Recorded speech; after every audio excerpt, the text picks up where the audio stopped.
ఓం శ్రీ గురుభ్యో నమః. ఓం సాయి శ్రీ సాయి జై జై సాయి. ఓం సాయి శ్రీ సాయి జై జై సాయి. ఓం సాయి శ్రీ సాయి జై జై సాయి. ఓం సాయి రామ్. అందరికీ నమస్కారం. Secrets of the soul channel తరపున మీ అందరికీ ఈ ఫకీర్ సిరీస్కి స్వాగతం. ఫకీర్ 2లో ఈరోజు మరో ఎపిసోడ్కి స్వాగతం చెప్పుకుంటూ ఉన్నాం. గత ఎపిసోడ్లో బాబా మనకి ఏం చెప్పారు? చక్కగా మనందరికీ కూడా బాగా బ్రెయిన్ వాష్ చేశారు. ఏరా విఐపి టికెట్స్, వివిఐపి టికెట్స్ తీసుకుని మళ్ళీ నా పేరు చెప్పుకొని బాబాకు నేనంటే చాలా ఇష్టము, అందుకే బాబా నాకు చక్కగా దర్శనం చేయించారు అని మళ్ళీ నా పేరే యూజ్ చేసుకుంటారా అనేసి అంటూ ఉన్నారు. నా మీద మీకు భక్తి కంటే కూడా మీ సౌకర్యాలే మీకు ఇంపార్టెంట్, అందుకే లంచం ఇచ్చుకుని కాంటాక్ట్స్ ఉపయోగించుకుని అయినా సరే మీరు మీ డబ్బు ఉందని డాంబిక ప్రదర్శన చేయటానికి నా పేరు యూజ్ చేసుకోవద్దు అనేసి చెప్తూ ఉన్నారు బాబా. మీ మీద ప్రేమ ఉంది కానీ మరీ ఆ క్యూలో నిలబడి దాహంతోనో రెండుకుపోతూ చెమటలు కక్కుతూ దర్శనం చేసుకునేంత ప్రేమ లేదని చెప్తున్నారా మీరు అనేసి బాబా మనకి నవ్వుతూనే మెల్లగా మొట్టికాయలు వేస్తూ ఉన్నారనమాట. ఆ క్యూల్లో ఎస్పెషల్లీ నించుంటే అలాంటి పవిత్ర స్థలాల్లో, అంటే అది తిరుపతి అయినా కావచ్చు, ఏ పుణ్యక్షేత్రమైనా, ఏ తీర్థమైనా, లేదా అష్టాదశ శక్తి పీఠాలు అయి ఉండొచ్చు, ఇవన్నీ కూడా శక్తి క్షేత్రాలు. అక్కడ మాస్టర్స్, దేవదూతలు, దేవీ దేవతలు తిరుగుతూ ఉంటారు. లేదా ఏదైనా ఒక గురువు యొక్క సమాధి ఉండొచ్చు. ఆ గురువు నడయాడిన ప్రదేశం ఎన్నో సంవత్సరాలు షిరిడీలాగా బాబా అక్కడ 60 ఏళ్ళు దాదాపుగా నడయాడారు. అలాంటి ప్రత్యేకమైన స్థలాల్లో ఎంతో ఎనర్జీ ఉంటుంది. అంతేకాకుండా మనం అంతసేపు ఆ క్యూల్లో నిల్చున్నప్పుడు ఆ టైం అంతా కూడా మన ఆరా క్లెన్జింగ్ కోసం యూజ్ అవుతుంది. మనలో ఏవైనా శారీరక రుగ్మతలు, మానసిక రుగ్మతలు లాంటివి ఏవైనా ఉన్నా కూడా అవన్నీ మనలో బ్యాలెన్స్ చేయటానికి కూడా వారు ఆ సమయాన్ని ఉపయోగించుకుంటారు. తర్వాత బాబా మనకి ఇంకొక స్టోరీ మొదలెట్టారు, అదే సుధా సంజీవుల గురించి. బాబా ఫస్ట్ నుంచి, అంటే ఫకీర్ 1 బుక్ నుంచి కూడా ఆత్మ ప్రయాణం గురించి, భౌతికంగా ఉన్నవారు తప్పిస్తే చనిపోయిన వారికి ఏం జరుగుతుంది అనే దాని గురించి మనకి ఎన్నో విషయాలు తెలియజేస్తూ ఉన్నారు. ఇదంతా ఎందుకు అంటే మనలో ఉన్న అజ్ఞానం వల్ల మనం ఇక్కడ దుఃఖిస్తూ డిప్రెషన్లోకి వెళ్ళిపోయినప్పుడు అక్కడ చనిపోయిన వారు కూడా వారి ఆత్మ సుఖంగా ముందుకు వెళ్ళలేదన్నమాట. నిజానికి చనిపోయిన వారు అక్కడ వాళ్ళు ఎంతో శుభంగా హాయిగా ఉంటారు. అక్కడ కొత్త లోకాల్లో కొత్తవి తెలుసుకుంటూ ఎంతో చక్కగా ముందుకు వెళ్తారు. మీరు అనవసరంగా ఇక్కడ దుఃఖిస్తూ వాళ్ళని పైకి వెళ్ళనీయకుండా చేస్తూ ఉన్నారు అనేసి బాబా మనకి తెలియజేస్తూ ఉన్నారనమాట. ఇదంతా ఎందుకు అంటే ఎన్నో ఆత్మలు ఇలాగ పైకి వెళ్ళలేక భూమినే అంటిపెట్టుకుని, అంటే స్నేహితులు, ప్రియమైన వాళ్ళు, భౌతికంగా బ్రతికి ఉన్న వాళ్ళ బంధువులు కానీ వాళ్ళందరూ బాధపడటం వల్ల ఆ ఆత్మలు ముందుకు వెళ్ళలేక ఇక్కడే భూమికి కట్టుబడి ఉండిపోతున్నాయి అన్నమాట. అలాగా ఎర్త్ బౌండ్ సోల్స్ ఈ మధ్యలో భూమి మీద చాలా ఎక్కువగా ఉంటూ ఉన్నాయి అనేసి గురువులందరూ కూడా చెప్తూ ఉన్నారు. ఇదంతా ఎందుకు జరుగుతోంది? మనకున్న అజ్ఞానం వల్లనే. అందుకే ఆత్మతలాల గురించి, ఆఫ్టర్ లైఫ్ గురించి మనకి ఎన్నో విషయాలు బాబా తెలియచేస్తూ ఉన్నారనమాట. ఇక్కడ అదే మనము సంజీవ్ సుధా స్టోరీల నుంచి కూడా తెలుసుకున్నాము. ఆ సుధా అనే ఆవిడ 17 సంవత్సరాల నుంచి కూడా తన భర్త సంజీవ్ కోసం ఆయన వెళ్ళిపోయిన తర్వాత అలాగే దుఃఖిస్తూ ఉండటం వల్ల అతను భూమికి బందీ అయిపోయాడనమాట, ముందుకు వెళ్ళలేకపోయాడు. సంజీవ్ ఆమెని వదిలి వెళ్ళలేక ఆమె పక్కనే అన్ని సంవత్సరాల నుంచి ఉన్నా కూడా ఆమె అది సెన్స్ చేయలేకపోతుంది. దేనివల్ల అంటే ఆమె పడుతున్న తపన, ఆ బాధ, దుఃఖం, డిప్రెషన్ వల్ల ఆమె ఆరా అంతా కూడా మందంగా గట్టిగా గోడలాగా తయారైపోయి అతన్ని బ్లాక్ చేసేస్తోంది. అతను ఆమెను కాంటాక్ట్ చేయలేకపోతూ ఉన్నాడనమాట. ఆయనకు వెళ్ళే ఛాన్స్ ఉంది, సరే కొద్ది రోజులకి ఈమె సెట్ అవుతుందిలే అనే ఉద్దేశంతో ఆయన పైకి వెళ్ళే అవకాశం ఉన్నా ఆయన కూడా ఈమె కాస్త ముందుకు వెళ్ళి దుఃఖంలోంచి బయటికి వచ్చే వరకు నేను వెళ్ళను అని మొండికేసుకుని కూర్చున్నాడనమాట. అతనికి వాళ్ళ పూర్వీకులు వచ్చి చెప్పారు, ఎంతోమంది గురువులు మాస్టర్స్ వచ్చి ఇది సరికాదు, అలా చెయ్యకూడదు, ఆత్మ ప్రయాణం కొనసాగించాలి, నువ్వు ఇక్కడే ఆగిపోకూడదని ఎంత చెప్పినా కూడా అతను మొండిగా అక్కడే కూర్చున్నాడు. మనకు బాబా ఫ్రీవిల్ గురించి చెప్పారు. అది బ్రతికి ఉన్నవాళ్ళైనా చనిపోయిన వాళ్ళైనా, అంటే ఆత్మగా ఉన్న వాళ్ళైనా ఎవరికైనా కూడా ఆ ఫ్రీవిల్ అనేది ఉంటుంది. వారు ఒక విషయంలో ఏదైనా నిర్ణయం తీసుకున్నారు అంటే మాస్టర్స్ కానీ దేవతలు కానీ ఎవ్వరూ ఆ విషయంలో కల్పించుకోరు అనమాట. వాళ్ళు ఇంకా ఆ విషయంలో వేలు పెట్టరు. సంజీవ్ ఇక్కడే ఉండాలని నిర్ణయించుకున్నాడు కాబట్టి ఆయన నిర్ణయాన్ని గౌరవించి వాళ్ళంతా వెళ్ళిపోయారు. ఆయన మాత్రం అక్కడే ఉండిపోయి అన్ని సంవత్సరాలుగా కొంచెం కూడా ముందుకు వెళ్ళలేకపోతూ ఉన్నాడు. ఆమె ఇప్పట్లో ఆ దుఃఖంలోంచి బయటకు వచ్చేలాగా కనపడటం లేదు. అలాగ మీరెవ్వరూ చెయ్యొద్దు అనేసి బాబా మనకి ఈ స్టోరీ ద్వారా తెలియచేస్తూ ఉన్నారనమాట. అదే సుధా కాస్త కామ్గా ఉండి ధ్యాన స్థితిలోనికి వెళ్ళి తనను తాను కాస్త ప్రశాంతంగా మార్చుకుని కాస్త డీప్గా ప్రయత్నించి ఉంటే ఆమెతో ఆ సంజీవ్ కనీసం ఏదో ఒక సిగ్నల్ పంపించి ఉండేవాడు. నేను ఇక్కడే ఉన్నాను అనేదో ఏదో ఒక రకంగా ఆమెని కాంటాక్ట్ చేయటానికి అవకాశం ఉండేదన్నమాట. సో ఈ రకంగా డీప్ డిప్రెషన్లో ఉండి మనల్ని మనము బాధ పెట్టుకుంటూ ఆ ఆత్మని కూడా బాధ పెట్టే వాళ్ళ గురించే కాకుండా బాబా ఇంకొక కొత్త విషయం మనకు చెప్పబోతూ ఉన్నారనమాట. ఏంటది? భౌతికంగా ఉన్నవాళ్ళు ప్రశాంత స్థితిలో ఉంటే చనిపోయిన వ్యక్తి కూడా చక్కగా ఆత్మతలాల్లోకి సాగిపోగలడు అనేదానికి ఒక వృత్తాంతాన్ని బాబా మనకి ఇక్కడ చూపించబోతూ ఉన్నారు, ఒక స్టోరీలోకి తీసుకెళ్ళబోతూ ఉన్నారు. ఇక ఆ స్టోరీలోకి వెళ్దాం. రుద్ర ఒక్కసారిగా స్టెల్లా ఎదుట నిలబడ్డాడు. స్టెల్లా అనే ఆవిడ గురించి మనకి ఈ వారం బాబా చెప్పబోతూ ఉన్నారనమాట. అతను చిరునవ్వు చిందించాడు. అంటే రుద్ర. స్టెల్లా వాస్తవానికి రుద్ర తల్లిదండ్రులకు దగ్గర స్నేహితురాలు. రుద్ర తల్లిదండ్రులకు స్నేహితురాలంటే కొంచెం పెద్ద ఆవిడే అనుకోవచ్చు ఈవిడ. కానీ రుద్ర ఆమెతో చాలా సన్నిహితంగా ఉండేవాడు. అయితే రుద్ర జీవితంలో మార్పులు వచ్చి అతను నాగరిక సమాజం నుండి దూరమైన తర్వాత వారిద్దరి మధ్య దూరం ఏర్పడింది. స్టెల్లా చాలా క్షీణించి వయస్సు మీద పడినట్టు కనిపించింది. రుద్ర తన పిల్లల నుంచి దూరం అయిన తర్వాత తను అందరికీ దూరంగా వెళ్ళిపోయాడు. ఆ తర్వాత ఇంకా ఈవిడని కలవలేదన్నమాట. అంతవరకు ఎంతో క్లోజ్గా ఉన్నా ఆ తర్వాత ఆవిడని మీట్ అవ్వలేదు. ఇప్పుడు వచ్చి చూస్తూ ఉన్నప్పుడు ఆమె చాలా తగ్గిపోయింది, మనిషి చాలా ఏజ్డ్ అయిపోయింది అన్నట్టుగా అనిపిస్తోంది అనుకుంటూ ఉన్నాడు. రుద్ర స్టెల్లాతో కొంత సమయం గడిపాడు. ఇల్లంతా తిరిగి చూశాడు.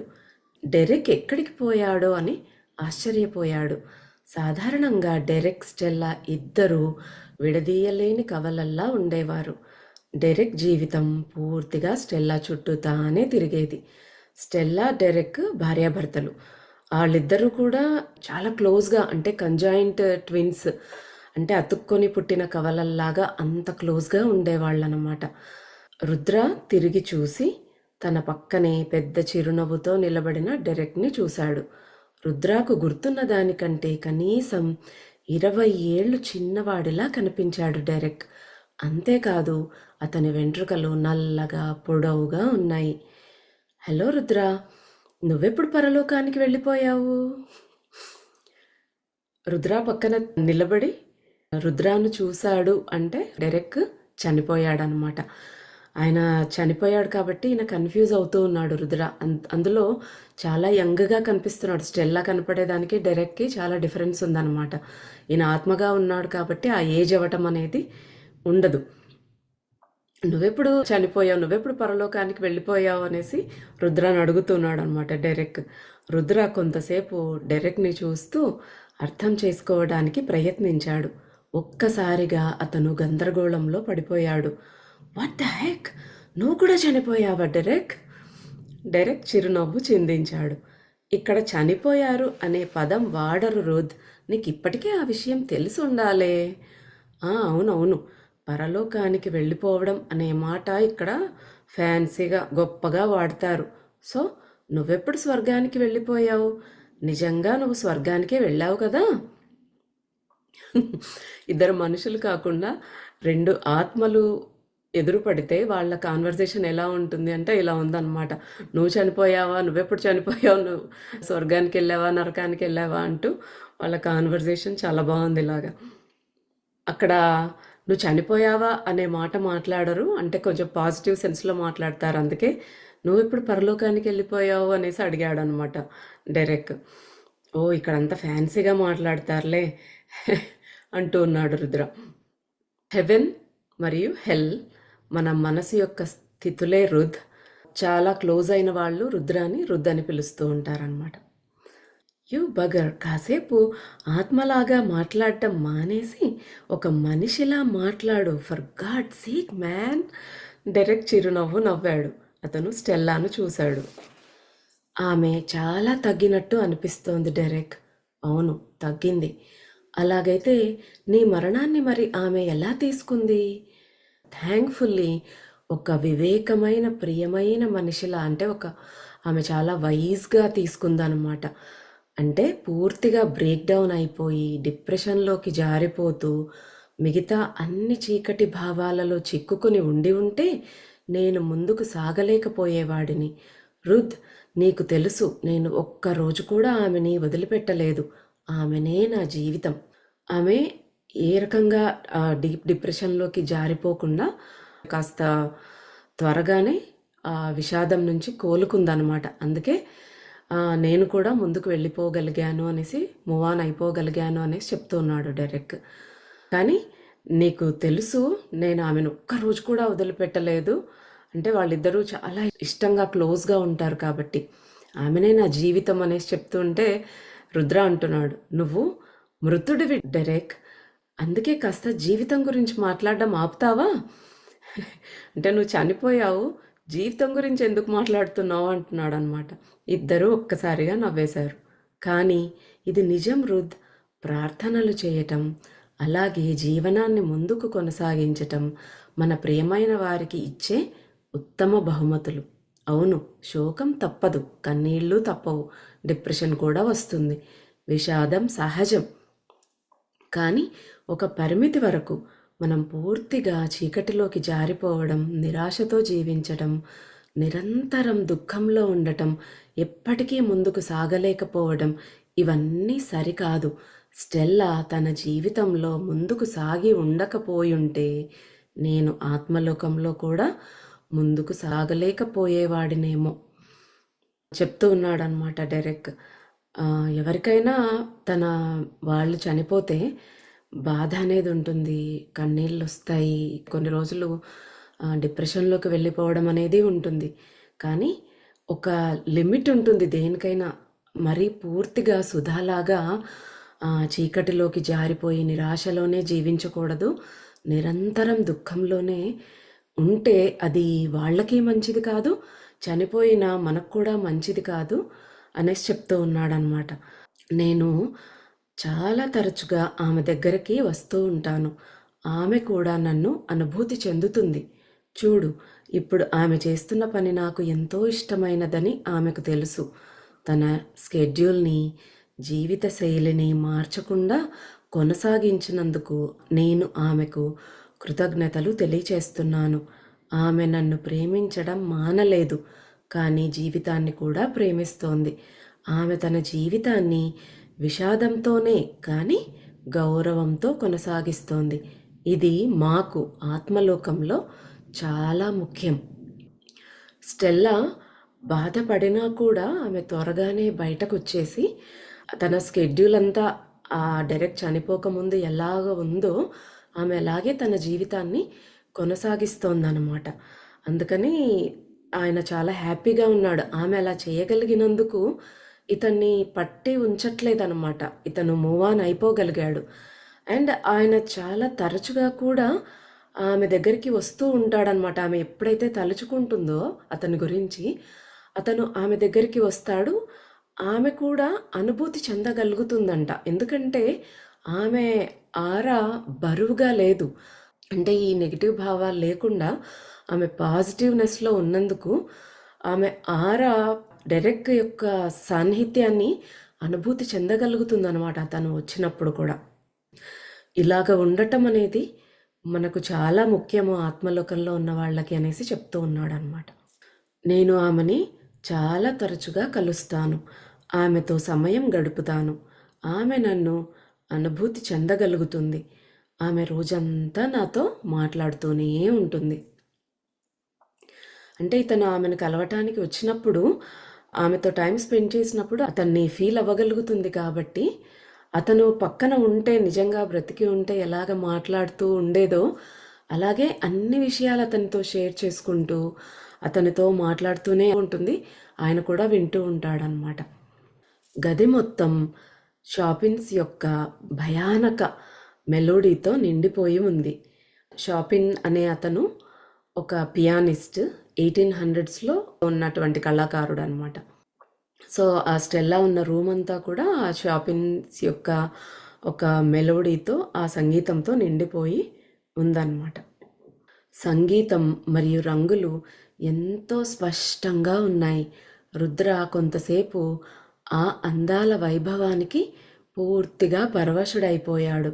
అతను ఇంకా ఆత్మలోకంలోని కొత్త అందాలకు, సంపదకు అలవాటు పడినట్టు లేడు. ఆత్మగా ఉన్న వాళ్ళకి ఈ రంగులు కానీ, సంగీతము, ఏ రకమైన సీనరీ అయినా కూడా వాళ్ళకి అద్భుతంగా బాగా కలర్స్ అన్నీ కూడా ఎలివేట్ అయ్యి, ఆ మ్యూజిక్లో మాధుర్యం కూడా మరింత ఎలివేట్ అయ్యి వాళ్ళకి వినపడటం, కనపడటం జరుగుతుంది అని తెలుసుకున్నాం కదా. అందుకే రుద్రాకి అక్కడ చాలా స్పష్టంగా ఆ సంగీతము, రంగులు అన్నీ కూడా అనిపిస్తూ ఉన్నాయన్నమాట. ఆ అందానికి పూర్తిగా పరవశుడైపోయాడు. ఇంకా రుద్ర ఇప్పుడిప్పుడే చనిపోయాడు కదా, వాటన్నింటికి అలవాటు పడుతూ ఉన్నాడనమాట. ఇంకా రుద్ర స్టెల్లాని సోఫాలో కూర్చొని ఉండటం గమనించాడు.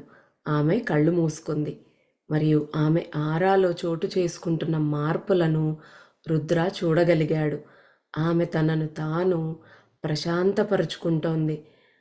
అంటే she was consciously grounding her self అన్నమాట. తను ఒక సోఫాలో కూర్చొని తన మనసులో ఉన్న ఆందోళనని, దుఃఖాన్ని అంతా కూడా క్లియర్ చేసుకోవటానికని ఆమె తనను తాను కామ్ డౌన్ చేసుకుంటోందన్నమాట. స్పృహతో తనను తాను నిలబెట్టుకుని తన శ్వాసపై దృష్టి సారించింది. దానివల్ల ఆమె ఆరా ఉపశమనం చెందటం ప్రారంభించింది. ఆమె చాలా ఎరుకతో శ్వాసను గమనిస్తూ, అంటే ధ్యాన స్థితిలోనికి వెళుతూ తనను తాను కామ్ డౌన్ చేసుకుంటూ ఉన్నప్పుడు ఆటోమేటిక్గా ఆరా ఉపశమనం చెందడం ప్రారంభించిందన్నమాట. ఆమె ఆరా ప్రశాంతంగా మారడంతో ఇప్పుడు డెరెక్ ఆమెతో కనెక్ట్ కావడం లేదా తన ఉనికిని ఆమెకు తెలియచేయటం చాలా సులభంగా మారింది అని రుద్రాకు ఇప్పుడు స్పష్టంగా అర్థమైంది. ఆమె అలా చేయటం వల్ల ఆమె ఆరాలో ఏ చేంజెస్ వస్తూ ఉన్నాయో రుద్ర అక్కడ చక్కగా చూడగలుగుతూ ఉన్నాడనమాట. మన కక్షలో, అంటే మన ఆర్బిట్లోకి లేదా మన ఆరాలోకి ఆ దేవీ దేవతలు పంపించే కాంతి రావాలి అంటే, అది మనలో ప్రవేశించాలి అంటే స్టెల్లాలాగా కామ్గా ఉండడం చాలా అవసరం అన్నమాట. దానివల్ల ఆరాలో ఎంతో మార్పు వస్తుందన్నమాట. మనం మాస్టర్స్ని ఇన్వైట్ చేసుకున్నప్పుడు, వారిని తలుచుకున్నప్పుడు వారు మన పక్కనే వచ్చి నిలబడతారు. వాళ్ళు మనకి సహాయం చేయటానికి కూడా సిద్ధంగా ఉంటారు. కానీ మనమే మనకు సహాయం అందకుండా అడ్డుపడుతూ ఉన్నామన్నమాట.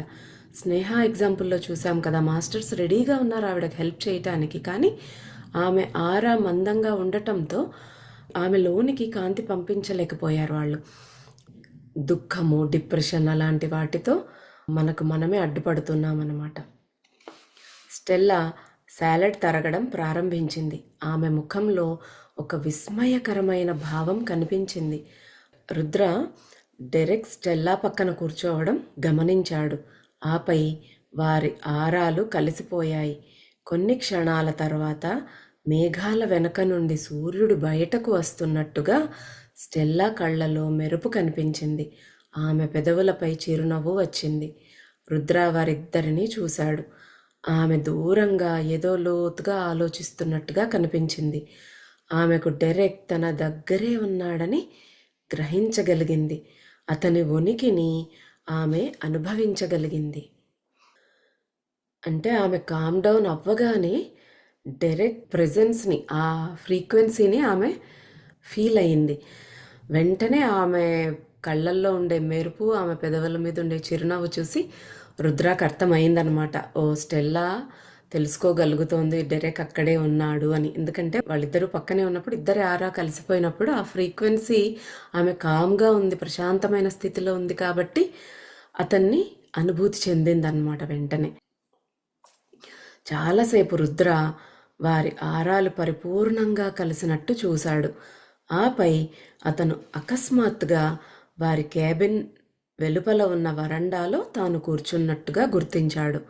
అతని పక్కన బాబా కూర్చొని అత్యంత మాధుర్యభరితమైన సుగంధంతో నిండిన చిల్లుంని అతనికి అందించాడు. బాబా ఏ పని మీదైతే రుద్రాని అక్కడికి పంపాడో ఆ పని నెరవేరింది. అంటే రుద్ర చూడగలిగాడు. అంటే ప్రశాంతంగా ఉంటే, సంతోషంగా భూమి మీద ఉన్నవాళ్ళు ఉన్నప్పుడు ఆ చనిపోయిన వాళ్ళు కూడా ఎంత హ్యాపీగా ఉండగలుగుతారు, ఎప్పుడు ఎలాగ వచ్చి వాళ్ళతో కాంటాక్ట్ అవ్వగలుగుతారు అనేది రుద్ర చూశాడనమాట. ఇంకా ఆయన మళ్ళీ తను ఎక్కడైతే చనిపోయి పడి ఉన్నాడో అక్కడ ఆ బీచ్ దగ్గర కాటేజ్కి వెళ్ళిపోయాడనమాట. ఆ క్యాబిన్కి వెళ్ళిపోయి అక్కడ బాబా దగ్గర ఉన్నారు. బాబా అప్పటికే అక్కడికి వెళ్ళిపోయి అక్కడ రెడీగా ఉన్నారనమాట. ఇంక ఇద్దరు కలిసి మంచిగా చక్కగా దమ్ము కొడుతూ ఉన్నారనమాట. ఇక్కడ మనకి సుధా ఎగ్జాంపుల్కి ఈ స్టెల్లా ఎగ్జాంపుల్కి డిఫరెన్స్ చూపిస్తున్నారు బాబా. మనం ఇక్కడ దుఃఖంతో ఉంటే ఆ ఆత్మ ఎలాగ ఉంటుంది, సంతోషంగా ఉంటే ఆ ఆత్మ ఎలా మూవ్ ఆన్ అవుతుంది అనేది ఎంత డిఫరెన్సో చూడండి. అది రెండు మనకి చెప్తున్నారనమాట బాబా. బాబా మళ్ళీ ఒక స్పెషల్ సెంటెన్స్ని రీఇన్ఫోర్స్ చేసి చెప్తూ ఉన్నారు.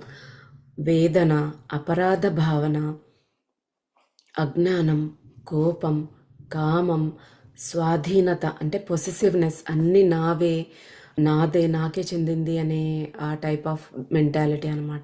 ఇలాంటి భావోద్వేగాలు గాఢమైన మేఘాల లాంటివి. అవి భారమైన కంపనాలు సృష్టిస్తాయంటే చాలా హెవీ వైబ్రేషన్స్ కలిగిస్తాయన్నమాట అవి. కాబట్టి ఇవి ఆత్మను వెలుగు వైపు ప్రయాణించనీయవు. ఇవి గురువు యొక్క శక్తిని ఆ వ్యక్తితో లేదా ఆత్మతో కలవకుండా అడ్డుకుంటాయి. అంటే మన సుషుమ్నాలో మన ప్రాణ కాంతి ఎలా అయితే పైకి ప్రయాణిస్తుందో దాన్ని ఆపినట్టుగా ఆత్మ వెలుగు వైపు ప్రయాణించదనమాట. ఈ భావాలన్నీ కూడా హెవీ వైబ్రేషన్స్తో కూడి అడ్డుకుంటాయి అని చెప్తున్నారు బాబా. వారు మళ్ళీ కాటేజ్ వరండాలో కూర్చున్నారు. సముద్రం అద్భుతంగా కనిపించింది. రంగులు చాలా స్పష్టంగా మరియు విస్మయకరంగా ఉన్నాయి. రుద్ర ఇలాంటి గొప్పతనాన్ని అనుభవించకుండా తాను అసలు ఎలా శరీరంలో జీవించగలిగానని ఆశ్చర్యపోయాడు. రుద్ర ఇప్పుడు అన్నీ అద్భుతంగా కనిపిస్తూ ఉంటే ఇంతటి అందాలను ఎలా మిస్ అయ్యానబ్బా నేను బ్రతికున్నప్పుడు అనేసి అనుకుంటూ ఉన్నాడనమాట. అది చాలా సింపుల్ బేటా. మీరు మీ గురువు లేదా ప్రియమైన వారి శక్తిని అనుభవించాలంటే మీరు ప్రశాంతంగా మరియు స్వీకరించే స్థితిలో ఉండాలి. శరీరంతో ఉన్నప్పుడు మనకి ఎన్నో కనపడుతున్నా వేరే గొడవల్లో పడిపోయి మన గందరగోళంలో, మన ఆందోళనలో మనం ఉంటూ ఈ చుట్టూ ఉన్న అందాలన్నీ కూడా పట్టించుకోమన్నమాట. అన్నీ మిస్ అవుతాం, ఆస్వాదించలేమన్నమాట. కానీ ఆత్మగా ఉన్నప్పుడు రుద్రాకి అది ఎంతో అద్భుతంగా అనిపిస్తోంది. అసలు ఎలా మిస్ అయ్యానా అనుకుంటూ ఉన్నాడు. అతను అలా ఆలోచిస్తూ ఉంటే బాబా చెప్తూ ఉన్నారనమాట. అది చాలా సింపుల్ బేటా. ఏదైనా కూడా మనం ఆస్వాదించాలి అంటే మనం యాక్సెప్టెన్స్ స్టేట్లో ఉండాలన్నమాట. స్ఫూర్తి, అనుగ్రహం, ఆశీర్వాదాలు, సంభాషణ, వైద్యం అంటే హీలింగ్, అతీంద్రియ శక్తులు, కుండలిని శక్తి జాగృతి, లేదా సాధారణ ఆనందం, కళ అంటే ఆర్ట్ లేదా ప్రేమ కోసం దైవత్వంతో ముడిపడిన దేనికోసమైనా ఒకరు దానిని స్వీకరించే స్థితిలో ఉండాలి. అంటే కోరుకునేది ఏదైనా, అది స్పిరిచువల్ అడ్వాన్స్మెంట్ అయినా కావచ్చు, లేదా సింపుల్ ఒక హ్యాపీనెస్ కలిగించే ఒక చాలా సరళమైన విషయమైనా కావచ్చు. ఏదైనా కూడా ఒక పాజిటివ్ థింగ్స్ అన్నీ కూడా దైవత్వంతో ముడిపడినవి అనమాట. ఆ భగవంతుడితో అనుసంధానమై ఉన్నవి. అలాంటివి మనం ఏవి పొందాలన్నా కూడా ఫస్ట్ దాన్ని మనం స్వీకరించే స్థితిలో ఉండాలి. సాయి సచరిత్రలో బాబా చెప్తారనమాట, నా ఖజానా నిండుగా ఉంది, ఎవరికి ఏది కావాలో నేను అది ఇస్తాను, కానీ మీరు అది స్వీకరించేది ఉందా లేదా, మీకు ఆ అర్హత ఉందా లేదా, పాత్రత అనేది ఉందా లేదా అనేది నేను చూస్తాను అనేసి చెప్తారనమాట బాబా. అంటే బాబా ఇచ్చేకి రెడీగా ఉన్నా మనం తీసుకోవటానికి రెడీగా ఉండాలి కదా. మనము ఎప్పుడు మన బాధల్లో ఈ గోలలోనే, ఈ మాయలోనే పడిపోయి మనం ఏది స్వీకరించే స్థితిలో ఉండము. అదే చెప్తున్నారు బాబా. బేటా, కర్మ సిద్ధాంతం ఎవ్వరినీ వదలదు. భగవాన్ రాముడు మరియు దేవి సీత 14 సంవత్సరాల వనవాసం గడపాల్సి వచ్చింది. మరియు పునర్మిలనం తర్వాత తమ కర్మ పరిణామాల కారణంగా లేదా వారిపై ఆధారపడిన వారి కర్మ సంతులనం కోసం మళ్ళీ వారు తమ మిగిలిన జీవితాన్ని కూడా విడిగానే గడపాల్సి వచ్చింది. కానీ శ్రీరామచంద్రుడు, సీతాదేవి కష్టాలు, నొప్పి, దుఃఖం, వియోగం, ఆరోపణలు మరియు అన్ని భావోద్వేగ కష్టాలను అనుభవించవలసి వచ్చింది. ఎందుకంటే అది వారి కర్మ ప్రణాళికలో భాగం. అంటే ఆ భగవంతుడైన రాముడు, సీత వాళ్ళు మనిషిగా జన్మ తీసుకున్నప్పుడు మనుషులలాగే వారు కూడా ఎన్నో బాధలు పడ్డారు.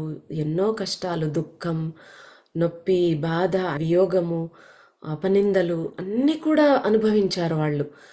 ఎందుకు అంటే ఎన్ని కష్టాలు వచ్చినా కూడా, ఎలాంటి పరిస్థితులు ఎదుర్కొన్నా, అంటే మనిషిగా జన్మ తీసుకున్నాక ఖచ్చితంగా కష్టాలు అవన్నీ గోత్రు అవ్వాల్సిందే. అవన్నీ ఏ స్థితి మనం ఎదుర్కోవాల్సి వచ్చినా కూడా మనం ధర్మంలోనే ఉంటూ ఉత్తమంగా ఎలా జీవించవచ్చు అనేది ఆయన ఈ కష్టాలన్నీ కూడా తీసుకుని చూపించారు. ఎన్నో బాధలు అనుభవించాడు, కానీ ఎప్పుడు స్థితప్రజ్ఞతనే ప్రదర్శించాడు ఆయన. అంటే వాళ్ళ నాన్నగారు రేపు నీకు పొద్దునే పట్టాభిషేకం అన్నారు, అంతలోనే మళ్ళీ లేదు నువ్వు అడవులకు వెళ్ళాలి అన్నారు. ఆయన రెండిటిని కూడా సమంగా స్వీకరించాడు. అంటే ఆ స్థితప్రజ్ఞత, అందుకే మర్యాద పురుషోత్తముడు అనేసి అంటారు కదా రాముడిని. ఆ స్థితిని ఆయన మనకు జీవించి చూపించారనమాట. కానీ 10 నెలలు రావణుడి దగ్గర సీత ఉన్నప్పుడు రాముడు ఎంత వియోగం అనుభవించాడో, మళ్ళీ పునర్మిలనం తర్వాత కూడా ఇంకా వాళ్ళు జీవితాన్ని తర్వాత కూడా విడిగానే గడపాల్సి వచ్చింది. గర్భవతిగా ఉన్నప్పుడు రాముడికి దూరం అవుతుంది సీత.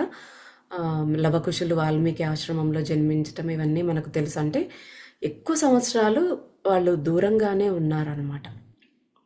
తన పరిణామాలన్నీ చూసుకుంటూ అవి బ్యాలెన్స్ చేస్తూ, అలాగే తనపై ఆధారపడిన వారందరి కర్మను బ్యాలెన్స్ చేయటం కోసం అంత దేవతా స్వరూపులైన మనిషిగా వచ్చినందుకు అన్ని రకాల బాధలు అనుభవించారు. మనం అనుకుంటూ ఉంటాం, బా ఎందుకు ఇన్ని కష్టాలు, నాకే ఎందుకు వస్తున్నాయి ఇన్ని కష్టాలు అనుకుంటాం. అందుకే ఆ భగవంతుడే మనిషిగా వచ్చి, నేనే వచ్చినా కూడా నేను ఇన్ని కష్టాలు అనుభవించాను, అయినా ఎలాగ వాటిని ఫేస్ చేశాను, ఏ రకంగా వాటిని బ్యాలెన్స్ చేయగలిగాను అనేది మనకు నేర్పించారనమాట. రామాయణము, మహాభారతము ఇవన్నీ మనకు ఈ కలియుగంలో మన మైండ్ సెట్ వాళ్ళకు ముందే తెలుసు కాబట్టి వాళ్ళు ముందే చూపించారనమాట. ఇలాంటి సిచ్యుయేషన్స్ వస్తే మీరు ఎలాగ జీవించాలి అవన్నీ కూడా వాళ్ళు జీవించి మనకి ఎగ్జాంపుల్స్ సెట్ చేశారు. వాళ్ళు ఇంత చక్కగా జీవించవచ్చు ఇలాంటి కష్టాలు ఉన్నా అని. మనకేం రాముడికి సీతకున్న కష్టాలు లేవు. 14 సంవత్సరాలు అడవుల్లో జీవించట్లేదు మనమేమి, చక్కగా మన ఇళ్లల్లో హాయిగా ఉన్నాం. అయినా మనం చిన్న చిన్న వాటికి కూడా ఎంతో బాధపడుతూ ఉంటాము. అన్నింటికీ ఒకరితో కంపేర్ చేసుకుంటూ ఉంటాము. ప్రతి చిన్నదాన్ని కూడా అది తట్టుకోలేని కష్టంగా భావించి ఆత్మహత్యలకు పాల్పడుతూ ఉంటారు ఎంతోమంది. సో ఇవన్నీ కూడా తెలియటానికే ఈ పురాణాలు గొప్ప వ్యక్తుల గురించి మనకు చెప్తూ ఉంటారు. ఇక్కడ బాబా కూడా అదే మెన్షన్ చేస్తూ ఉన్నారు. కర్మ సిద్ధాంతం ఎవరిని వదలదు. మీరు బాధపడక్కర్లేదు, దాన్ని స్వీకరించాలి అంతే. మీరు ఏది ఎలా తెచ్చుకున్నారో అలా స్వీకరించండి అని చెప్తున్నారు బాబా. అంతేకాకుండా యేసులాగే ఆయన కూడా, అంటే రాముడు కూడా తన వారి కర్మని శుద్ధి చేసుకున్నాడు. యేసుక్రీస్తు గురించి మనం చూసినప్పుడు ఆయన కూడా తన వారందరూ, ఆ టైంలో ఆయనతో ఉన్న వారందరి కర్మని బ్యాలెన్స్ చేయటానికి ఆయన అంతటి బాధను అనుభవించారు. ఆ సిలువకేసి నెయిల్స్తో ఆయన కాళ్ళు చేతులు కొట్టి అలా పెట్టినా కూడా ఆయన ఆ బాధనంతా సంతోషంగా స్వీకరించాడు తన వారి కర్మనంతా బ్యాలెన్స్ చేయటానికి. అలాగే రాముడు కూడా అలాంటి పరిస్థితులు ఉన్నా కూడా ఎలా జీవించవచ్చో మానవాళికి జీవించి చూపించారనమాట. జన్మించిన ప్రతి ఒక్కరూ తమ కర్మ రుణాన్ని తీర్చుకోవాలి మరియు వీలైనంత త్వరగా దాన్ని పూర్తి చేయటానికి ప్రయత్నించాలి. అప్పుడు వ్యక్తి నిజంగా తన ఆధ్యాత్మిక ప్రయాణాన్ని ప్రారంభించగలడు. అన్నింటికన్నా ఉత్తమమైన జన్మ ఈ మానవ జన్మ అంటారు. ఈ మానవ జన్మని దేవతలు కూడా ఈర్షగా చూస్తారంట. ఎందుకు అంటే బాబా మనకి ప్రీవియస్ ఎపిసోడ్స్లో కూడా చెప్పారు, మనిషిగా పుడితే కర్మ శుద్ధి చేసుకోవటం చాలా ఫాస్ట్గా జరుగుతుంది. అంటే ఈ బాధలు అనుభవించడమైనా ఇట్లాంటివన్నీ కాస్త తట్టుకోగలిగితే మన కర్మ చాలా ఫాస్ట్గా శుద్ధి అయిపోతుంది. అదే ఆత్మతలాల్లో అది జరగాలంటే చాలా టైం పడుతుంది. మనకు తెలుసు, ఇక్కడ మనకి బ్రతికిన ఈ 60-70 సంవత్సరాల్లో మనం శుద్ధి చేసుకోగలిగే కర్మ అక్కడ కనీసం ఒక 500 సంవత్సరాలు 1000 సంవత్సరాలు అయ్యేంత టైం పడుతుందన్నమాట ఆత్మతలాల్లో. అందుకే మానవ జీవితం అంత విలువైనది. కర్మ రుణాన్ని తీర్చేసుకోవాలి. అది ఎంత త్వరగా వీలైతే మనం అంత త్వరగా కర్మ రుణాన్ని తీర్చుకుంటే ఆధ్యాత్మికంగా ముందుకు వెళ్తాం. బుద్ధి కర్మానుసారిణి అంటారు. అంటే కర్మలు ఎక్కువగా ఉన్నప్పుడు మన బుద్ధి కూడా సరిగా పనిచేయదు. అంటే మనకు గత జన్మల్లో సంస్కారాలన్నీ వెంటాడుతూనే ఉంటాయి. కాబట్టి మన బుద్ధి కూడా కర్మలు ఎక్కువగా ఉన్నప్పుడు ఆ ప్రలోభాలకి లొంగిపోతూ ఆ బాధల వైపే వెళ్తుందన్నమాట. అలాంటివే ఎక్కువగా ఆకర్షిస్తుంది. కానీ కర్మ క్లియర్ అయ్యే కొద్దీ ఆ బుద్ధి అనేది సరైన మార్గంలో పనిచేస్తుంది. ఎందుకంటే ఆ కర్మ ప్రభావం తగ్గిపోయింది దాని మీద. సో ఇప్పుడు ఆధ్యాత్మికంగా అడుగు వేసేలాగా మనల్ని నడిపిస్తుంది అనమాట. మనం అందుకే ఏ దేవత యొక్క గాయత్రి చెప్పినా కూడా ధియో యోనః ప్రచోదయాత్ అంటాం. అంటే మా బుద్ధిని ప్రచోదనం చేయమని అడుగుతున్నామంటే నా బుద్ధిని సరైన మార్గంలో నడిపించమని వారిని అడుగుతున్నాం అనమాట. ఆ బుద్ధి సరైన మార్గంలో నడిచింది అంటే ఆటోమేటిక్గా మనం ఆధ్యాత్మికంగా ముందుకు వెళ్తాం. వాటి మీద, అలాంటి విషయాల మీద మనకి ఇంట్రెస్ట్ అనేది వస్తుంది. లేకపోతే పక్కనే చెవిలో ఇల్లు కట్టుకొని పోరినా కూడా ఆధ్యాత్మికంగా ముందుకు రాలేరు కర్మ ప్రభావం ఎక్కువగా ఉన్నప్పుడు. మనం ఇవన్నీ చెప్పుకోగలుగుతున్నాం, ఇవన్నీ మనకు బాబా తెలియచేస్తున్నారు అంటే మనం ఆ స్టేజ్ కాస్తైనా దాటినామనే అనుకోవచ్చు. తన కర్మ రుణం మాత్రమే కాకుండా చాలాసార్లు ప్రియమైన వారి కర్మ రుణం కూడా క్లియర్ చేస్తారు. అది ఎవరు? గురువు విషయంలో ఆయనపై ఆధారపడిన లక్షల మంది యొక్క కర్మశుద్ధి. మనం గురువులను చూస్తూ ఉంటాం. వారు తమ శిష్యుల యొక్క కర్మని తొలగించాలి అనుకుంటే ఆ గురువులు ఆ శిష్యుల యొక్క కర్మని వారి మీదకు తీసుకుని వారు అనుభవిస్తూ, అంటే మనం 1 సంవత్సరం అనుభవించే కర్మని వాళ్ళు కొద్ది రోజుల్లో చాలా తీవ్రంగా అనుభవించి భక్తులను కానీ ఆ శిష్యులని వాళ్ళ కర్మని శుద్ధి చేస్తారనమాట. సో ఇలాగ ఈ మహాత్ములంతా కూడా వారి కర్మ రుణం ఏదైనా ఉంటే అదే కాకుండా వాళ్ళ రుణం అంతా కూడా శుద్ధి చేస్తారనమాట. అంటే వాళ్ళకి ఎంత ప్రేమో చూడండి. మనం చేసిన తప్పులకి మన కర్మలను వాళ్ళు తీసుకొని వాళ్ళకి ఏమీ అవసరం లేకపోయినా వాళ్ళంత ప్రేమగా భరిస్తూ ఉన్నారు అంటే మనం ఎంత తెలుసుకోవాలి, మనం ఎంత మంచిగా జీవించాలి అనేది మనం అర్థం చేసుకోవాలి. కర్మశుద్ధి ఎంత వేగంగా జరిగితే అది మరింత బాధాకరంగా ఉంటుంది. కర్మశుద్ధి అంటే ఏ రకంగా జరగచ్చు? మనకి ఫైనాన్షియల్ ప్రాబ్లమ్స్ రావచ్చు, ఏదైనా రోగాలు అనారోగ్యాలు కలగచ్చు. ఈ జీవితంలో మనం ఏవేవైతే కష్టాలు ఎదుర్కొంటున్నామో, అవమానాలు కానీ ఇవన్నీ కూడా ఏ రకంగా అయినా ఉండొచ్చు. కర్మ శుద్ధి అంటే అవన్నీ కూడా, అలాంటి పరిస్థితులన్నీ కూడా మన కర్మను క్లీన్ చేస్తూ ఉన్నాయి. అంటే మనం కష్టపడుతున్నాము అంటే మన పాపము, మన కర్మ క్లియర్ అవుతోంది అనేది మనం అర్థం చేసుకోవాలన్నమాట. కానీ అది చాలా ఫాస్ట్గా జరుగుతోంది అంటే ఆ కష్టాలు కూడా చాలా తీవ్రంగానే ఉంటాయన్నమాట.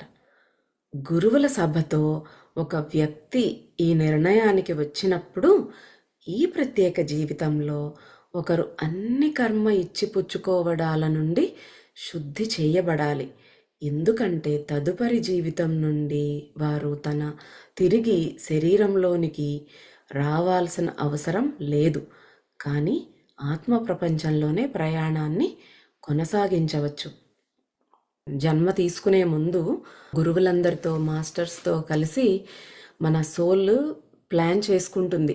నేను ఇంకా ఎన్నిసార్లు వెళ్తాను, ఇంకా చాలు అనేసి ఉన్నది ఏదైనా కర్మలు ఇంకా బ్యాలెన్స్ ఉంటే అవన్నీ కూడా నేను ఇప్పుడు వెళ్ళే జీవితంలో అనుభవించేస్తాను. ఇంకా మొత్తం క్లియర్ అయిపోయిందంటే నేను ఇంకా మళ్ళీ భూమి మీద పుట్టాల్సిన అవసరం ఉండదు. చక్కగా ఆ సోల్ ప్లేన్స్లోనే అక్కడే ఉండిపోవచ్చు, ఆ స్పిరిట్ వరల్డ్స్లోనే ఉండొచ్చు అనేసి అది ప్లాన్ చేసుకుని నేను ఈ కష్టాలు తీసుకుంటాను అనేసి వస్తుందన్నమాట. కానీ రెస్ట్ అష్యూర్డ్ అంటున్నారు బాబా, ఈ ప్రత్యేక జీవితం అంటే this very last life on earth ఒక రోలర్ కోస్టర్ రైడ్ లాగా ఉంటుంది. అక్కడ వ్యక్తి అన్ని పెండింగ్ కర్మలను తొలగించుకోవడం అనే అగ్నిలో కాలిపోతాడు. కాబట్టి వ్యక్తి శ్రేయస్సు కోసం అతని లేదా ఆమె కర్మ రుణాన్ని బూడిదగా మార్చడం తప్పనిసరి మరియు ప్రయోజనకరం. అంటే ఆ వ్యక్తి ఇంకా ఇదే చివరి జన్మ, నాకు ఇంకా మళ్ళీ జన్మొద్దు అని అన్ని కర్మలు ఎప్పుడైతే తెచ్చుకుంటాడో ఇంకా కర్మశుద్ధి అనే ప్రక్రియలో అగ్నిలో కాలినట్టుగా కాలిపోతాడనమాట. అంటే అంత తీవ్రమైన కష్టాలు వస్తాయి. లైఫ్ రోలర్ కోస్టర్ రైడ్లా ఉంటుంది, అప్ అండ్ డౌన్స్ అంత భయంకరంగా ఉంటాయి అనేసి చెప్తూ ఉన్నారు బాబా. అంటే మనం కొంతమందిని చూస్తూ ఉంటాం, ఎన్నో కష్టాలు ఒకదాని తర్వాత ఒకటి, ఏదో ఒక ప్రాబ్లం నెవర్ ఎండింగ్గా వస్తూనే ఉంటాయి. ఏంటబ్బా అనుకుంటాం. కొంతమంది ఏమో అబ్బా ఎంత పాపాలు చేశారో వీళ్ళు, ఇంత అనుభవిస్తున్నారు అనుకుంటారు. కానీ అవన్నీ చాలా తప్పు. వాళ్ళు చాలా డేరింగ్ సోల్స్. వాళ్ళు త్వరగా వాళ్ళ ఆత్మ ప్రయాణం ముందుకు వెళ్ళాలి అని, ఆ భగవంతుని చేరుకోవాలి అని ఎన్నో కష్టాలు తెచ్చుకున్నారు. అలాగా మేము ఇవన్నీ భరించగలుగుతాము, ఇంకా త్వరగా ఇవన్నీ క్లియర్ చేసేసుకొని వెళ్ళిపోవాలి అనేసి వాళ్ళు ప్లాన్ చేసి తెచ్చుకున్నారన్నమాట. కానీ అటువంటి దుర్భర కర్మశుద్ధి మరియు కఠినమైన అనుభవాలను అనుభవిస్తున్న వ్యక్తి అన్ని అడ్డంకులు, నొప్పి, దుఃఖం మరియు శరీరం, మనస్సు, హృదయం యొక్క విషాదం, నిజానికి ఇవన్నీ కూడా ఆత్మకు ఉత్తమమైనవి.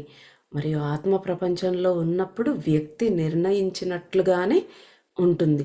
వ్యక్తి మర్చిపోయాడు కాబట్టి వ్యక్తి చాలాసార్లు ప్రతికూలంగా, కఠినంగా, కోపంగా, నిరాశగా, డిప్రెషన్తో మరియు నాస్తికుడిగా మారడం ప్రారంభిస్తాడు.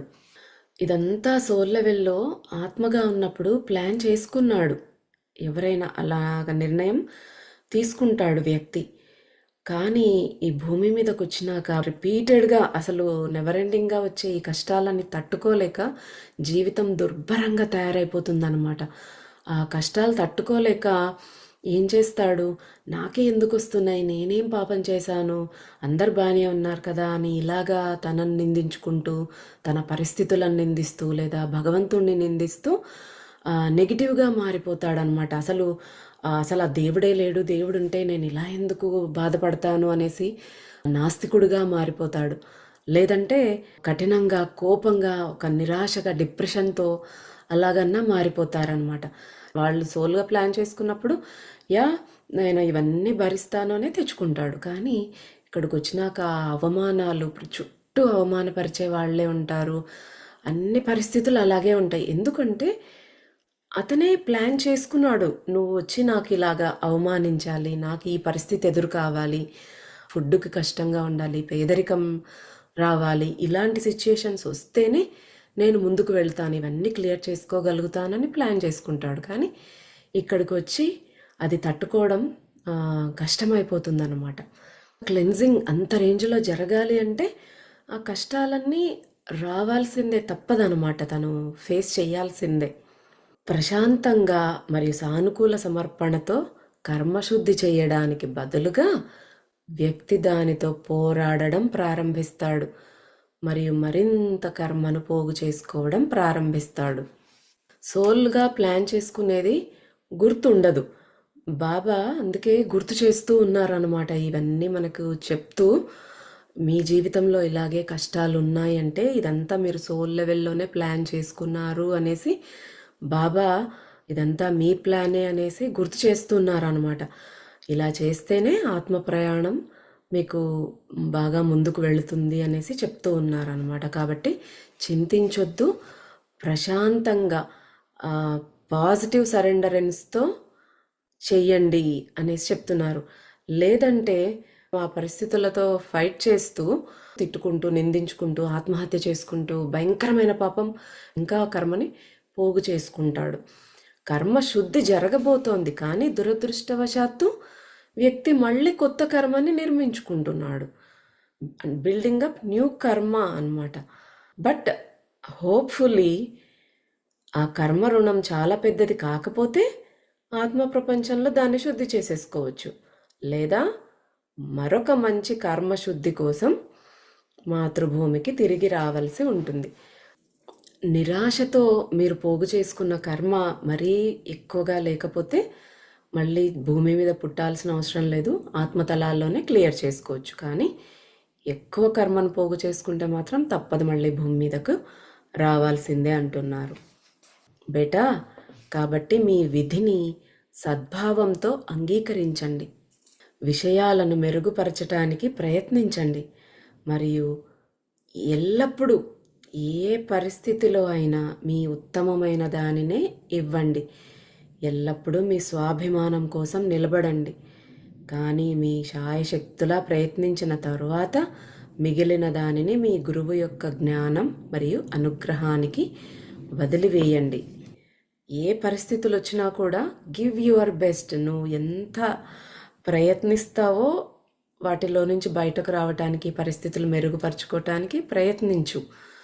కానీ ఎంత ప్రయత్నం చేసినా ఆ పరిస్థితి మెరుగుపడలేదు, ఆ ప్రయత్నం తర్వాత కూడా ఏమీ బెటర్మెంట్ లేదు అంటే ఆ మీనింగ్ ఏంటి?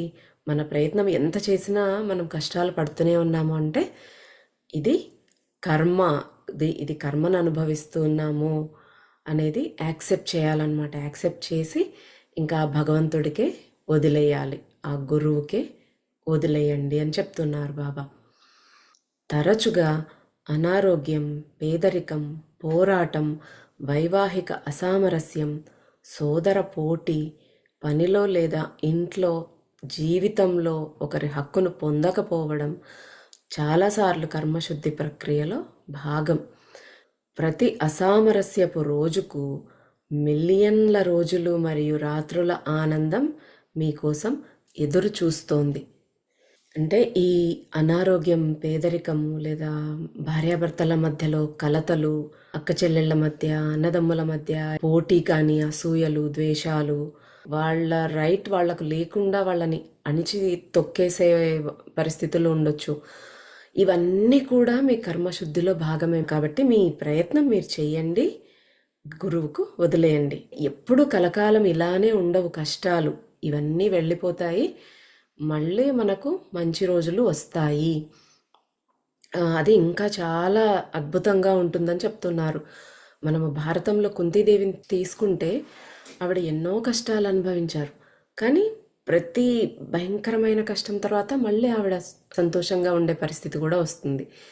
అలాగే మనకు కూడా అందుకే ఈ సమయం వెళ్ళిపోతుంది అని రాసుకోమంటారు. కష్టాల్లో ఉన్నప్పుడు ఆ సెంటెన్స్ని చూసినప్పుడు, చదివినప్పుడు ఈ సమయం వెళ్ళిపోతుంది అన్నప్పుడు మనకి ఆశ జనిస్తుంది. ఈ కష్టాలన్నీ వెళ్ళిపోతాయి, మళ్ళీ పరిస్థితులు బాగుపడతాయి. మరీ సంతోషంగా ఇంకా తలమునకలైన ఆనందంలో ఉన్నప్పుడు ఆ సెంటెన్స్ చూసినప్పుడు ఎల్లప్పుడూ ఇలాగే ఉండదు, ఏ పరిస్థితికైనా సిద్ధంగా ఉండు అన్నట్టు ప్రిపేర్ చేస్తుంది. కాబట్టి ఆ సెంటెన్స్ అనేది చాలా ముఖ్యం అన్నమాట. అలాగే బాబా చెప్తున్నారు, మీరు అనుభవించిన ప్రతి బాధపడిన ఆ రోజుకి కూడా మీకు తర్వాత అంతులేని ఆనందం ఎదురు చూస్తోంది అని చెప్తూ ఉన్నారు. కాబట్టి ప్రతికూలంగా లేదా చేదుగా లేదా నిరాశగా ఓటమివాదిగా మారవద్దు. Just go through it. అంటే మరీ కోపంగా, నిరాశగా, డిప్రెషన్లోకి మారిపోవద్దు. ఎందుకంటే ఇదంతా మీరు తెచ్చుకున్నదే అనేసి చెప్తున్నారు. మీరేం చేయాలి అంటే మీ గురువు పేరును జపిస్తూ ఉండండి, ప్రశాంతంగా ఉండండి. మరియు జీవితం నిజంగా కనురెప్ప పాటు వంటిదని సద్భావ అంగీకార స్థితిలో జీవించే వారికి శాశ్వతమైన ఆనందం వేచి ఉందని తెలుసుకోండి. మీరేం చేయాలి అంటే కేవలం భగవన్నామ స్మరణ చేయండి, ప్రశాంతంగా ఉండండి. ఎంతలోకి అయిపోతుంది ఈ జీవితం, అన్నిటికన్నా చిన్నది మానవ జీవితం. మనిషిగా పుట్టిన తర్వాత కష్టాలు ఖచ్చితంగా ఉంటాయి. ఎందుకంటే మనం ఎన్నో జన్మల నుంచి పేర్చుకున్న పాపాలన్నీ అనుభవించాలి, తెలుసుకోవాలి, వాటి నుంచి నేర్చుకోవాలి. కాబట్టి కష్టాలు అనేవి ఉంటాయి. కాబట్టి ఎవరితో పోల్చుకోవద్దు, ఏ కంపారిజన్స్, కంప్లైంట్స్ వద్దు. ఎవరి కర్మ వాళ్ళదే. పక్కన వాళ్ళు బాగున్నారు, నేనెందుకు బాగలేను కాదు. ఎవరి సోల్ ప్లాన్ వాళ్ళదే, ఎవరు తెచ్చుకున్న బాధలు వాళ్ళవే. ప్రతి ఒక్కరికి ఏదో ఒక రూపంలో ఉంటుంది. ఒకరికి పేదరికం ఉండొచ్చు, ఒకరికి అనారోగ్యం ఉండొచ్చు, ఒకరికి వైవాహిక జీవితం బాగుండకపోవచ్చు. సో ఒక్కొక్కళ్ళకి ఒక్కో రకమైన కష్టాలు, వాళ్ళ సోల్ ఎలా ప్లాన్ చేసుకుందో ఆ విధంగా లైఫ్ అనేది ఉంటుంది. కాబట్టి జస్ట్ యాక్సెప్ట్ చేస్తూ ముందుకు వెళ్ళండి. Take one day at a time. మరీ ఎక్కువ ఆలోచించొద్దు. ఈరోజు చక్కగా గడిచిందా, హాయిగా పడుకున్నామా, తిన్నామా గమనించుకోవాలి. నెక్స్ట్ డే ఫ్రెష్గా స్టార్ట్ చేయాలి.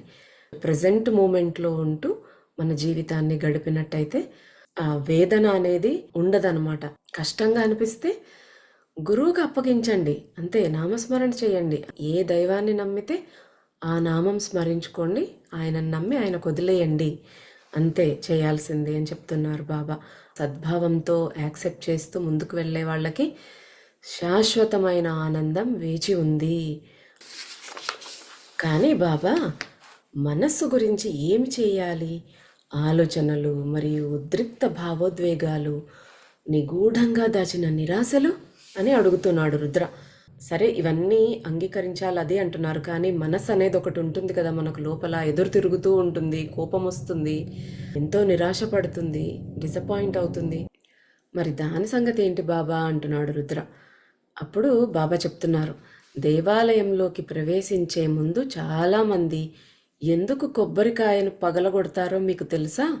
మరియు పగలగొట్టే కొబ్బరికాయ తాగే రకం అంటే కొబ్బరి బోండాం కాదు. అవును, దానిపై జుట్టుతో కూడిన గోధుమ రంగు కొబ్బరికాయ. అది దేవుళ్లకు సమర్పించే ప్రసాదం. దేవుళ్ళు సంతోషంగా ఉండటానికి కొబ్బరికాయలు పగలగొట్టాలని మీరు అనుకుంటున్నారా? వచ్చేసారు బాబా. విఐపి దర్శనాలు వాటన్నింటి గురించి ఏకేశారు మనల్ని. ఇప్పుడు కొబ్బరికాయల దగ్గరికి వచ్చారు. మీరు 10 కొబ్బరికాయలు కొడతాను బాబా, నాకు ఇది జరగాలి, 108 కొబ్బరికాయలు కొడతానని కొబ్బరికాయలు కొట్టేస్తే నేను హ్యాపీ అవుతా అనుకుంటున్నారా అంటున్నారు బాబా. ఒక వ్యక్తి నిజమైన అవగాహన లేకుండా కొబ్బరికాయను పగలగొట్టినప్పుడు మా దృష్టిలో అది వృధా అయిన కాయ మాత్రమే, మరియు ఆకలితో ఉన్న పేదవాడికి ఉపయోగపడలేకపోయిన ఆహారం, అంతే. కొబ్బరికాయ పగలగొట్టడానికి నిజమైన కారణం సరళమైనది. కొబ్బరికాయని గమనించండి. అది తల మరియు ముఖంలా అనిపిస్తుంది. మీరు దాని నుండి తొక్క లేదా జుట్టును తొలగిస్తే అది ముఖంలాగా కనిపిస్తుంది. గుండ్రని గట్టి తల మరియు దిగువన 2 కళ్ళు మరియు నోరు. మనము ఏ అవగాహన లేకుండా, ఏ భావన మనసులో లేకుండా కొడితే అది కేవలం అదొక వేస్టేజ్ అంతే. అది ఏ ఉపయోగం లేదు. ఆ కొబ్బరికాయ ఎందుకు పగలగొడతారనేది చెప్తూ ఉన్నారు బాబా. దాని జుట్టును తీసేస్తే అది గట్టి తల, పైన 3 కళ్ళు ఉంటాయి కదా, కళ్ళు ఒక నోరులాగా, అంటే ఒక మనిషి తలలాగా కనిపిస్తుంది అది అంటున్నారు. అవును, నాకు తెలుసు. నాకు ఒక స్నేహితుడు ఉండేవాడు. అతను పీచు తీసిన కొబ్బరికాయలా కనిపించేవాడు. రుద్రాకి కొబ్బరికాయ అనగానే వాళ్ళ ఫ్రెండ్ తల గుర్తొచ్చింది. మీ స్నేహితుడు ఇప్పుడు చాలా సంపన్నుడు, పేదవారి కోసం చాలా ఉత్తమమైన పనులు చేస్తున్నాడు. కానీ అది కాదు ఇక్కడ విషయం. జోక్స్ ఆపుతావా? అసలైన విషయం విను, ఎందుకు కొబ్బరికాయ కొట్టాలో అంటున్నారు బాబా.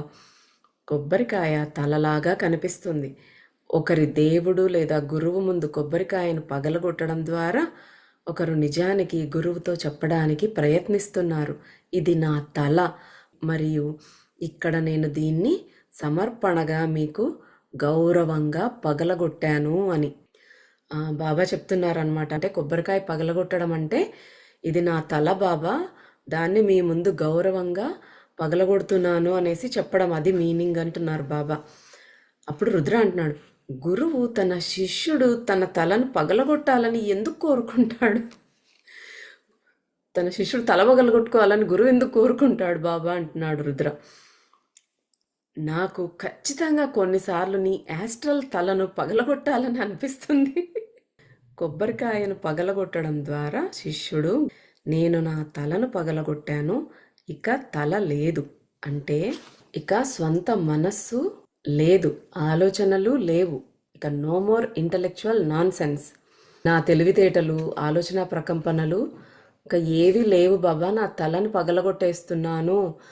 అలా నా పూర్తి సమర్పణను నిరోధించేది ఏదీ లేదు. ఎందుకంటే పూర్తి సమర్పణ ఒకరు హృదయ చక్రం నుంచి పనిచేసినప్పుడు మాత్రమే జరగగలదు.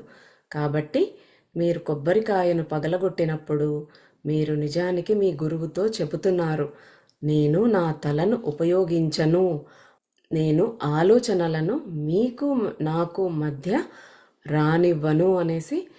అంటే మనం పూర్తిగా సమర్పణా భావంతో, సరెండరెన్స్తో సెంటర్డ్గా ఉన్నాను బాబా, నా మనసు హృదయము అన్నీ నీవే, పూర్తిగా ఆత్మస్థితిలో ఉంటాను, ఏ ఆలోచనలు మనసు పనిచేయని స్థితిలో ఉంటాను, నా తల నీ దగ్గర పెట్టేశాను బాబా అనేసి చెప్పడం అన్నమాట.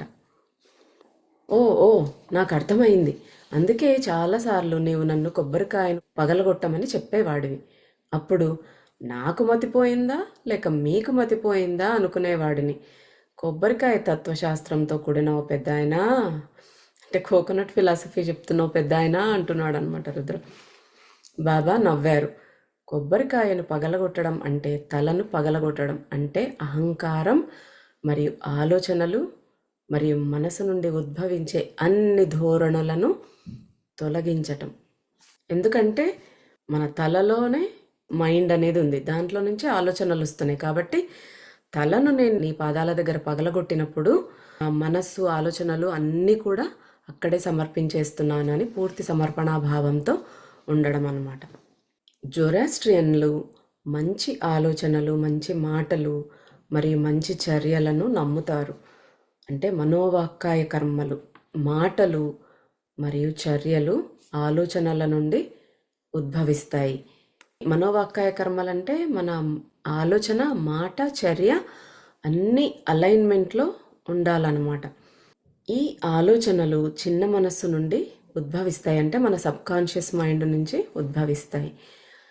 ఈ చిన్న మనస్సు తలలో నివసిస్తుంది. అందుకే ఈ కొబ్బరికాయని పగలగొట్టండి, ఆ కొబ్బరికాయ రూపంలో తలనే నీకు సమర్పిస్తున్నాను అని అనమాట. అంటే రుద్ర క్వశ్చన్కి బాబా ఆన్సర్ చేస్తున్నారనమాట. ఆ బాహ్య ప్రక్రియకి, అంటే ఈ కొబ్బరికాయ కొట్టేదానికి ఆ తల పగలగొట్టుకోవడం అనేదానికి మధ్య సంబంధం ఏంటి అనేది చెప్తూ ఉన్నారనమాట. అంటే నా అహంకారాన్ని, మనసుని నీ ముందే పెట్టేస్తున్నా, నీలో లయం చేసేస్తున్నాను బాబా అనేసి సింబాలిక్గా చెప్తూ ఉన్నారనమాట. సరే, ఇప్పుడు నాకు నీ భయంకరమైన టీ తయారు చేయి అంటున్నారు బాబా రుద్రాని. కొంతసేపు వారు వరండాలో కూర్చున్నారు. మరియు తర్వాత వారు సముద్ర తీరంలో నడవటం ప్రారంభించారు. వారి పాదాలు ఎప్పుడూ నేలను తాకలేదు, కానీ అయినా అది పూర్తిగా సాధారణంగా అనిపించింది. ఇక్కడ అక్కడ రుద్ర కొంతమంది ఆత్మలు బాబా వైపు చూస్తూ నమస్కరిస్తూ లేదా ప్రార్థిస్తూ ఉండడాన్ని చూశాడు. వారు ఆత్మస్వరూపంగా ఉన్నారు కాబట్టి వాళ్ళ పాదాలు ఎప్పుడూ నేలను తాకట్లేదు, కానీ అది వాళ్ళకి ఏదో ఆడుగా అనిపించలేదన్నమాట, న్యాచురల్గానే అనిపించింది. బాబా, మేము మా శరీరాలలో సంతోషంగా జీవితం గడుపుతూ ఉన్నప్పుడు శిష్యులకు తెలియకుండా మాస్టర్లు ప్లగ్గును లాగివేయకుండా ప్రతికూల ఆత్మలు లేదా దయ్యాలు, చెడు ఆత్మలు అని మనం పిలిచే వాటిని నేను ఎందుకు ఎదుర్కోలేదు? సడన్గా చనిపోవడాన్ని అలా చెప్తున్నాడు. మీరు ప్లగ్ లాగేస్తారు కదా, సరే అప్పుడు మీరు ప్లగ్ లాగేయకుండా మేము ఇంకా జీవించే ఉన్నప్పుడు మరి నెగిటివ్ సోల్స్, ఈ బ్యాడ్ స్పిరిట్స్ అనేవి, నెగిటివ్ ఎనర్జీ అనే దాన్ని నేను ఎందుకు ఎదుర్కోలేదు అనేసి అడుగుతున్నాడు అనమాట. అంటే బాబా చెప్తున్నారు, నువ్వు ఆ శరీరంలో సంతోషంగా లేవు, మరియు నువ్వు ఈ జీవితంలో సంతోషంగా ఉన్నావు, కాబట్టి గొనగడం ఆపు. ప్రార్థనా తీవ్రతల స్పందనలతో కంపిస్తున్న చోట లేదా గురువులు తరచుగా వెళ్ళే చోట ప్రతికూల ఆత్మలు రాలేవు. మీరు ఉద్దేశ్యంతో మరియు దృష్టితో పూర్తి సమర్పణతో ప్రార్థించినప్పుడు శక్తి మార్పు ఉంటుంది. రుద్ర అడిగిన క్వశ్చన్ ఎలా అడిగాడు? మేము సంతోషంగా మా శరీరాల్లో జీవితం గడుపుతూ ఉన్నప్పుడు అన్నాడు కదా, నువ్వేం అప్పుడు సంతోషంగా లేవు, ఇప్పుడు సంతోషంగా ఉన్నావు, ఓవర్ యాక్షన్ చేయొద్దు అని చెప్తూ బాబా ఏమంటున్నారు?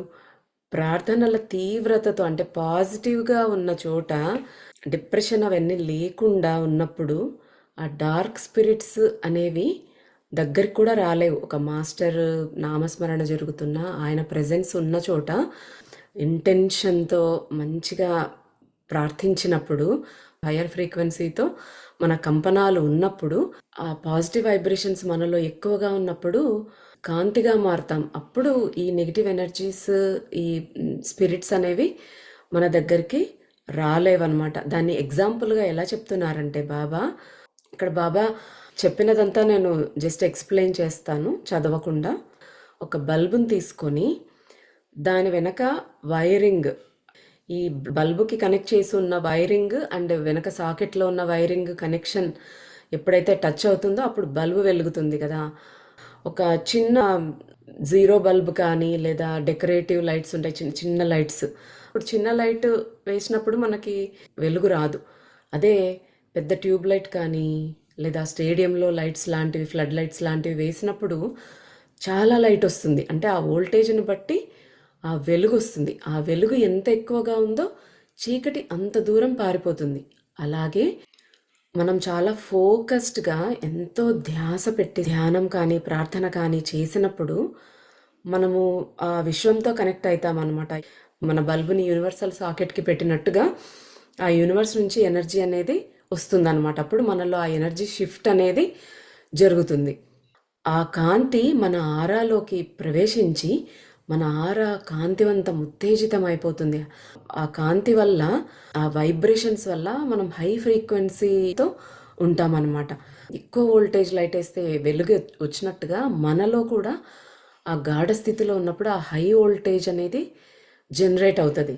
అప్పుడు మనలో కూడా ఆ చీకటంతా కూడా తగ్గిపోయి జ్ఞానం అనేది మనలో వస్తుందన్నమాట. అజ్ఞానం అనే చీకటి తొలగిపోతుందన్నమాట. అందుకే ప్రవక్తలు, మహర్షులు, సూఫీలు మరియు మీడియంస్ మానవ జాతికి ఇచ్చిన ప్రార్థనలు, ఆచారాలు మనల్ని చీకటి నుంచి విముక్తి పొందటానికి సహాయపడతాయి. అజ్ఞానం అనే చీకటిలోంచి జ్ఞానంలోకి తీసుకెళ్ళటానికే వాళ్ళు అవన్నీ మనకు బోధిస్తారన్నమాట. ఈ రహస్యాలన్నీ కూడా ప్రతి వ్యక్తిలో ఉన్నాయి. మీరు మీ గురువుని ఎంత ఎక్కువగా జపిస్తే, ఆయన నామాన్ని, మీ ప్రార్థనలు ఎంత ఎక్కువగా చేస్తే, ధ్యానం చేస్తే, కేవలం పాజిటివ్ సరెండరెన్స్తో ఉంటే అప్పుడు ప్రకృతి మీకు తన రహస్యాలను వెల్లడించడం ప్రారంభిస్తుంది. మనం అంత గాఢ స్థితిలోనికి వెళ్ళినప్పుడు మనలో ఆ అతీంద్రియ శక్తులు జాగృతం అవ్వడం, కుండలిని జాగృతం అవ్వడము, దాని ద్వారా మన పాంచభౌతిక శరీరం, ఈ పంచభూతాలతో కూడిన ఈ శరీరము కాంతివంతమయ్యి ఇంద్రియాలకు అతీతమైనటువంటి శక్తులు మనకు ప్రాప్తిస్తాయన్నమాట. చాలామంది గమనిస్తూ ఉంటారు, ధ్యాన సాధనలో విపరీతంగా ఉన్నవాళ్ళు వాళ్ళల్లో కొన్ని శక్తులు జాగృతం అవ్వడం గమనిస్తారు. మనం అలానే సాధన కొనసాగిస్తూ వెళ్ళాలన్నమాట. అప్పుడు అన్ని సీక్రెట్స్, ఈ సృష్టి రహస్యాలన్నీ కూడా మనలో రివీల్ అవుతాయి. ఎందుకు ఈ సృష్టి స్టార్ట్ అయింది, ఎందుకు జరుగుతోంది, ఈ కర్మ సిద్ధాంతం ఏంటి, ఇవన్నీ కూడా మనకి అవగతమవుతాయి అన్నమాట. కానీ ఇవన్నీ ఏ స్థితిలో ఉంటే జరుగుతాయి అంటున్నారు బాబా? మనం కామ్గా, సమర్పణ భావంతో, ప్రశాంతంగా, శరణాగతిలో ఉంటేనే అవన్నీ జరుగుతాయి. లేదంటే మీరు చేసే ధ్యానాలు, ప్రార్థనలు అన్నీ వ్యర్థము అనేసి చెప్తూ ఉన్నారనమాట. మనం కాంతిగా మారాలి అంటే మన చుట్టూ పాజిటివ్ ఎనర్జీ ఉండాలి.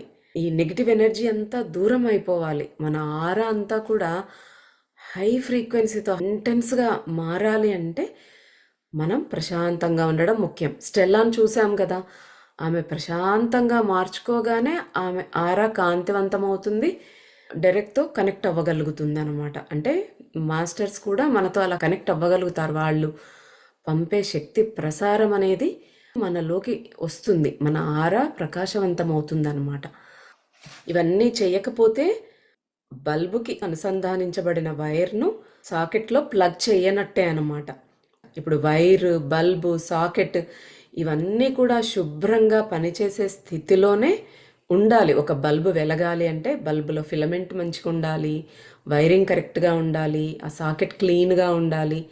అప్పుడే మనకు కనెక్ట్ చేసినప్పుడు బల్బు వెలుగుతుంది. అలాగే మనం ఎలా ఉండాలి అని చెప్తున్నారు బాబా. ఇదంతా కంపేర్ చేస్తూ చెప్తున్నారు అనమాట మనకు అర్థం అవ్వటానికి.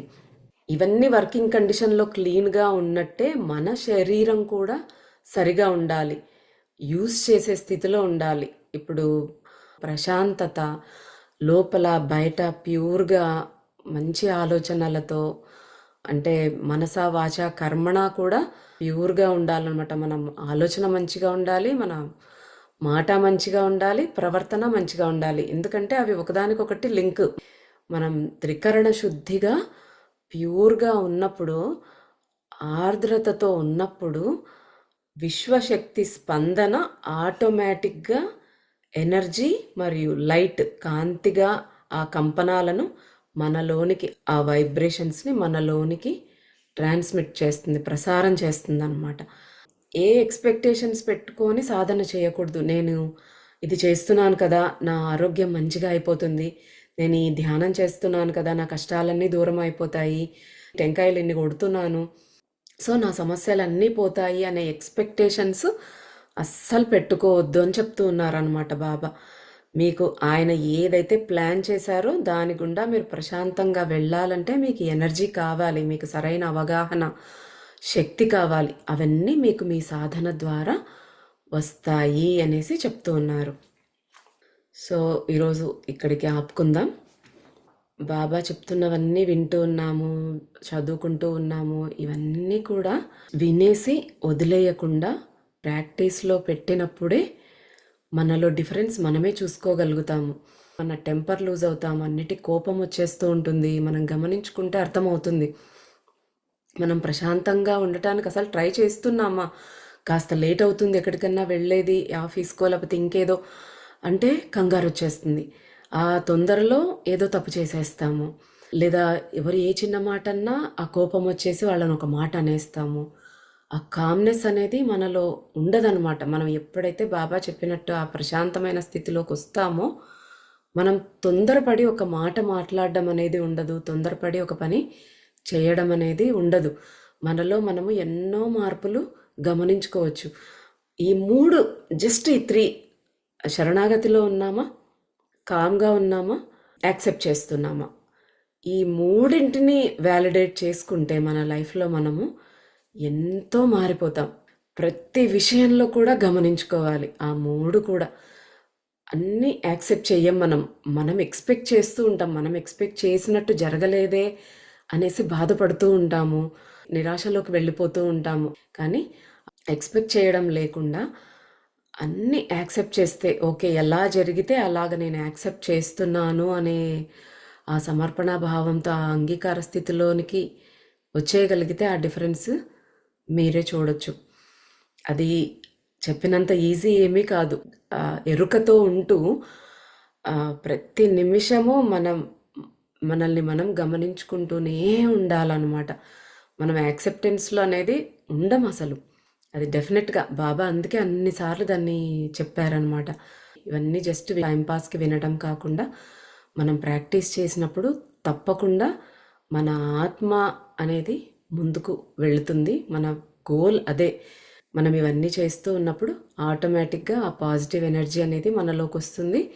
ఆ విశ్వ సాకెట్కి మనల్ని మనం కనెక్ట్ చేసుకోగలుగుతాం. అంటే ఆ భగవంతుడితో ఎప్పుడు కనెక్షన్లో ఉండగలిగే స్థితికి చేరుకుందాం. దీని గురించి ఇంకా బాబా చాలా చెప్పారు. అవన్నీ కూడా వచ్చే గురువారం తెలుసుకుందాం. అంతవరకు సెలవు. నమస్కారం.